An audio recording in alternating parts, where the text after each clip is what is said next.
On May 4, 1965, members of the University of Georgia College of Agriculture Alumni Association gathered in room 201 of the Georgia Department of Agriculture. These leaders came together to begin a discussion on creating an agribusiness council. Mr. Abit Massey was among them. As I recall, the first meeting was in 1965 and called by Bill Sutton.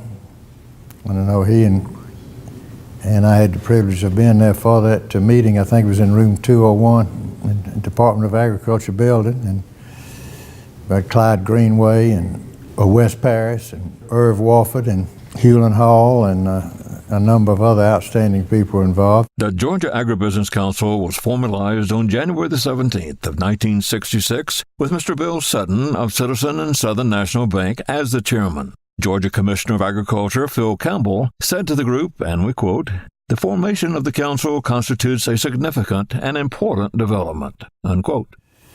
The Agribusiness Council pulled together the leaders of agriculture and agribusiness in Georgia. And the thing that's impressive to me is that the organization never rested on its laurels when there was an important issue to agriculture and agribusiness that the full force could be pulled together. And the Agribusiness Council has made it possible to do just that from the beginning on through today. With passion and commitment to their mission of advancing agribusiness initiatives, the early leaders of the council held a broad vision for its engagement and relationship development. Building a broad coalition was critical to their success. Former council board chairman Fred Greer and Garland Thompson were key to building a strong foundation. The people needed to know and understand and appreciate the linkage of the agribusiness chain. And so that had to be a primary mission of the Georgia Agribusiness Council, to get that message out. Where people look to GAC for answers, or if they have a problem, they bring it to them. I'm just proud of GAC, proud of my relationship with it.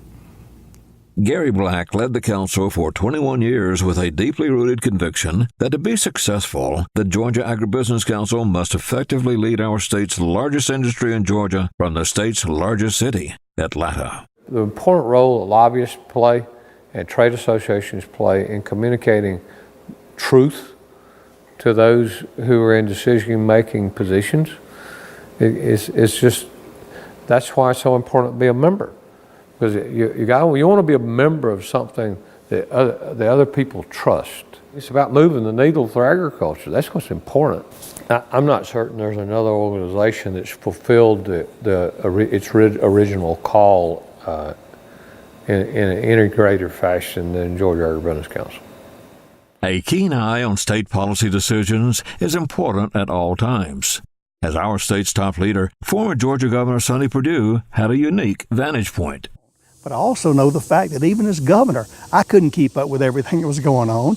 I'd have to depend on organizations like the Georgia Agribusiness Council. We've got to have somebody looking out for us in Atlanta and in Washington, and the Georgia Agribusiness Council has done a wonderful job in doing that.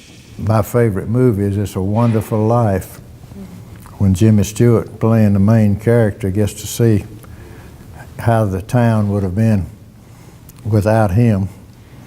It would be a sad movie and a sad story to see what the state of Georgia would be without agriculture and agribusiness and organizations like the Agribusiness Council who are always at work.